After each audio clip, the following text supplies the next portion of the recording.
Gusto mo ba na sa'yo lamang mahuhumaling at makakandara pa ang partner mo at hinding-hindi na siya titingin pa sa iba? At ikaw ay sapat na para sa kanya, malayo o malapit man kayo sa isa't isa, ikaw at ikaw lamang ang pagkakamahalin niya?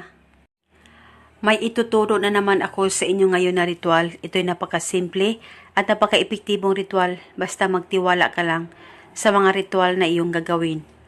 Una, kunin mo ang larawan niya, actual photo niya o di kaya larawan niya dyan sa cellphone mo. Hawakan mo lamang ito ng maigi, pagkatitigan mo ito, isipin mo siya, mag-focus ka at mag-concentrate. At pagkatapos, habang ikaw ay nakatitig sa larawan niya, ay ibulong mo lamang ang mga salitang ito. Pangalan at apelido, ikaw ay mas lalong mahuhumaling at magkakandara pa sa akin. At ako lamang ang pagkakaisipin mo, malayo o malapit man tayo sa isa't isa. Ibulong mo lamang ito ng 3 beses. At pagkatapos ay pahiran mo lamang ng kaunting laway mo ang larawan niya dyan sa cellphone mo o di kaya actual photo niya na ginamit mo sa ritual. Kahit kaunting laway mo ay okay na po.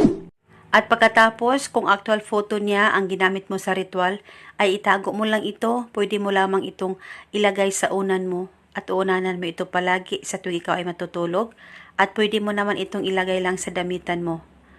Basta itago lang ito sa safe na walang makakakita at makakaalam.